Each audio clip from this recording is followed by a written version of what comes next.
Hi, this week's video is all about paying it forward.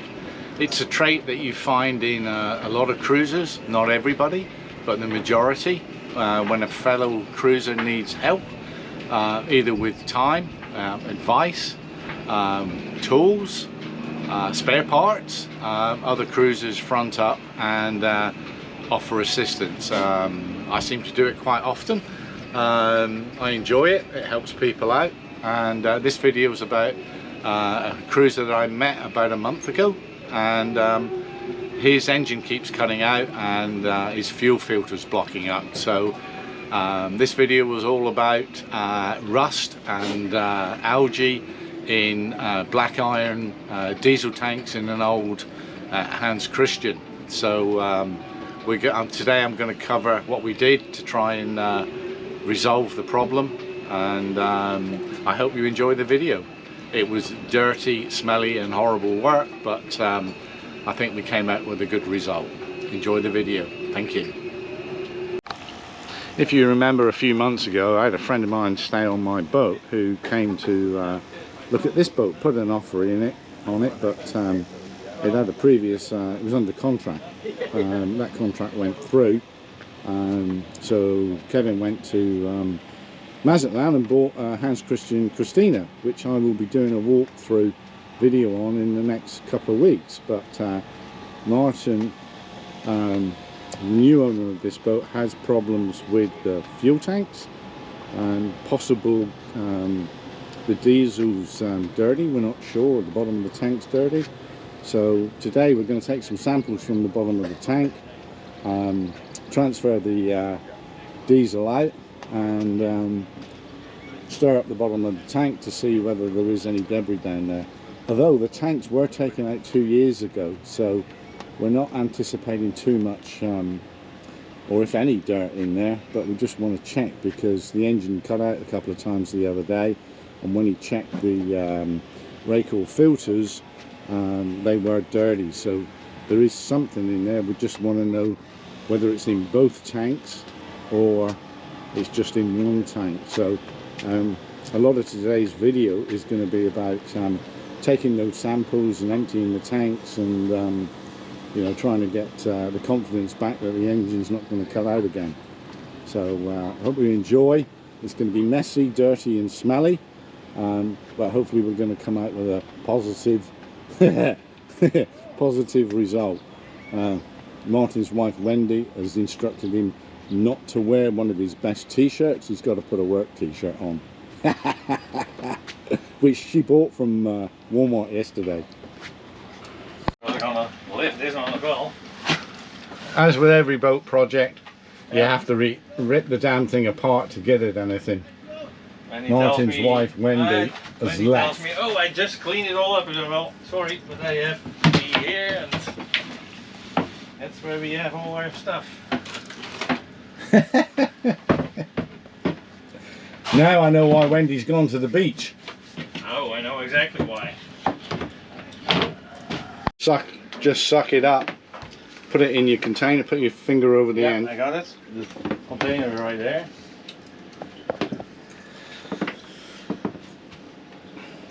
Container's behind you. It's dripping oil also. Don't walk too far with it. There it comes. That looks very clear to me. Why not? Put another one in just for good measure. Yeah. Maybe from another.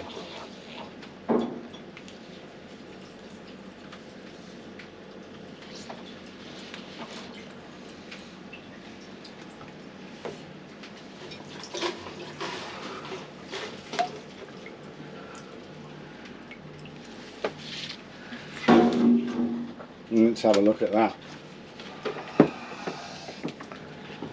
Ouch.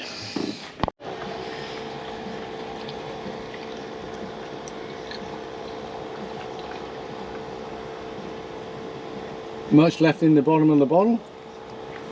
Yeah, there's lots left in the bottom.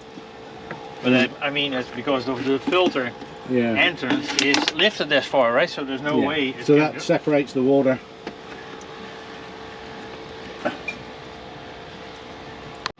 know that's why you got your camera, Kevin. If Yucky. you could reach the back of the tank, you could just put the camera back there and take pictures. You know, with a stick or something. But Yeah, if but it the goes first 5 foot back. I mean, but there's a baffle right away, right? Right away, yeah. But if the first section's looks somewhat okay, then why would the back section look any worse? Well, I think the tank is lower at the forward end. Right, so everything's always... Everything collects this end, so this is going to be the dirtiest end. And now the magnets picked up the dust in the bottom. It is iron. What I'm thinking about is this is coming from the deepest part of the tank, which is directly below this, and there's the rust. So it may not be in the tank. This is exposed to the air because the tank's not full. So any water that's in the diesel, well, it should sink to the bottom, but maybe the rust has come off of here. The water sinks to the bottom, but the condensation will go up, right? Yeah. If there is any amount of water in that area, it will condensate Go up and on hit that on cover. that. So, Did they say they took the tanks out? yeah. And they spray paint on them, but not the inside because they were advised to against that. I would advise against putting back the tank bags in the boat, but okay, that's a different story. You're reading my mind. So Tim, Yeah. do you think cutting off another inch of the pickup so it's not near the bottom of the tank? Okay, you can't use the full capacity of the tank, but you never would anyway. Yeah, you're never going to get down there to your Yeah, last. but Kevin, is it close? I mean, the pickup is here, right? Yeah. And the bevel goes all the way down. So it is close to the bottom, but only on that slope here. So there's still quite a bit of fuel left. Oh yeah, you won't be able to use that fuel. And I was running out of fuel because of the Yeah. swell. And that's where the pickup is. Where all this. Yeah, so if you take a little bit of the pick, then it's going to be even worse. That if I have in a swell, I'm going to run out of diesel. Unless you keep the tank more full. True, but then I'm But it's pretty full now. losing capacity. So the tanks have got small specks of rust in it. It's a black iron tank. They were cleaned 2 years ago. So after a discussion on the dock with many contributions, we've come up with a plan. We're going to suck out as much fuel as we can, put it through a baja filter and fill jerry jugs, and then suck out the rest of it to get rid of as much rust as possible. Prior to that, we're going to drop a magnet in there on a rope to try and collect as much rust as possible, and then potentially, because the tank goes this way and the pickup is down at the lowest point, there's about a 2-inch gap to the pickup for the fuel line, and we're going to increase that gap to 3-inch. It'll probably mean having less fuel to use, maybe 2 or 3 gallons because of the slope. And then we're going to leave the magnet in there in terms of on a rope, on a string, and then Martin's going to occasionally pull that magnet out and clean it off and drop it back in, so that collects any future rust that's in the tank. Once we've filtered the tank, we can then start on the other tank, take some fuel out of that and ensure that this main 50-gallon tank at the rear is always full, because we think the condensation with the tank was left half empty during the summer has caused rust, because when you feel below the current diesel line, there's no rust on the side walls of the tank. So it's on the top of the tank and down the side walls, and I'll just show you now, it's on the cover plate as well.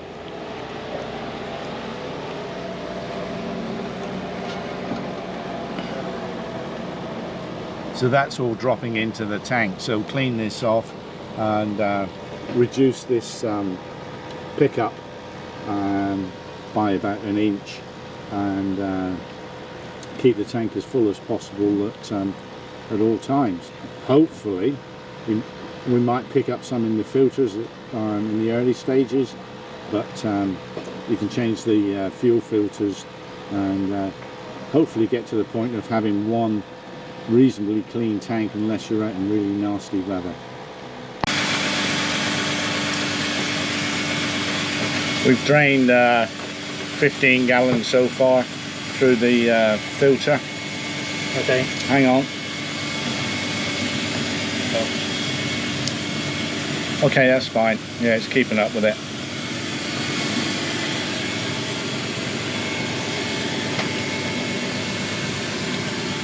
Sorry about the filming, it's hard to do with one hand.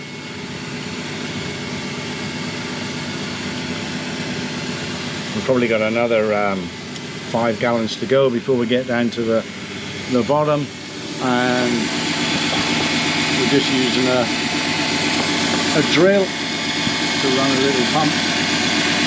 Makes life easier. So we pulled 20 gallons so far, and we're running out of jerry jugs, but it's getting down there. We may we've got 2 more empty jerry jugs left, so hopefully it's going to be enough.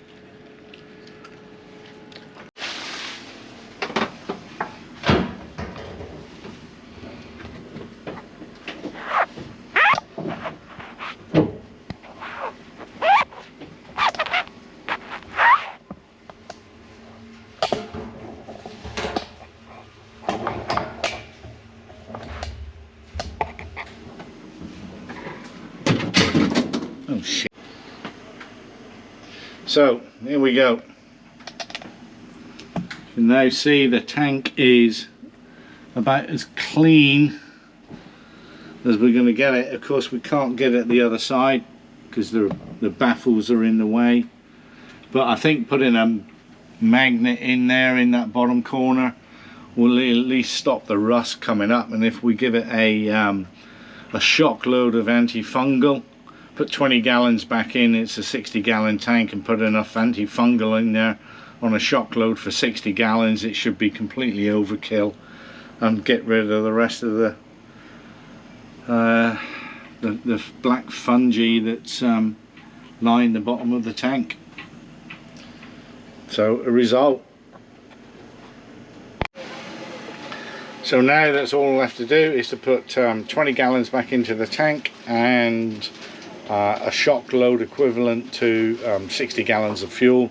We'll just let it sit there for a week before topping up the tank to fill it, and that should be it. We're going to drop a magnet in the once Martin buys one, in the bottom corner, and any rust that collects or drops off in the future should get washed down to that lowest level and stick to the magnet. It means sticking his hand in the tank probably once a year, just to clean off the magnet.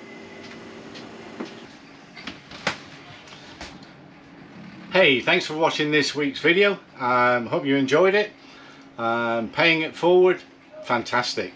And I'll give you a couple of examples where it's happened to me, where people have been helpful when I've needed help. And one thing happened the other day.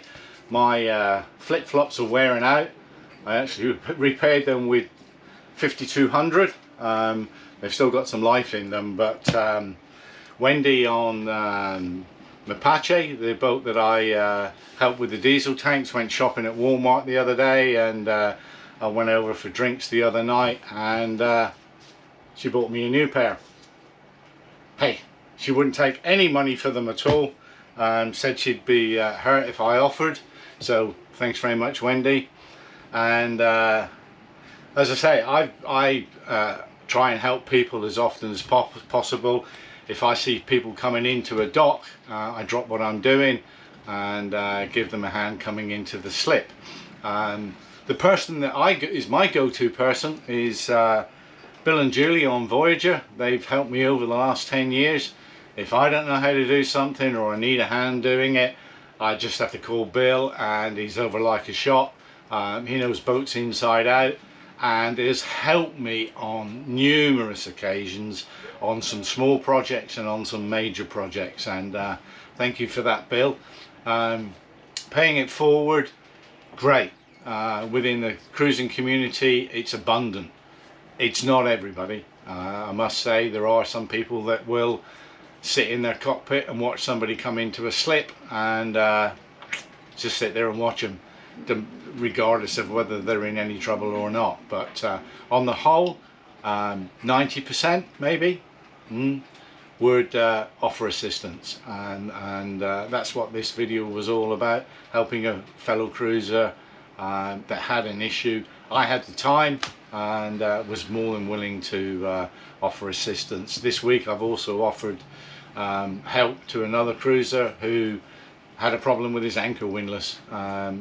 Some locals tried to fix it, didn't really know what they were doing, but I think we found a solution. It took a couple of hours and now the guy's back happy, although the project's not finished yet. He's still got to get the couple of bits and pieces, but yeah, paying it forward, it's a good approach to life. Once again, thanks for watching the video. Good fun. I hope you enjoyed it. Please subscribe if you want to. Doesn't matter if you don't. I'm more interested in you having some entertaining fun and perhaps getting some shared knowledge. But have a great week, and thank you.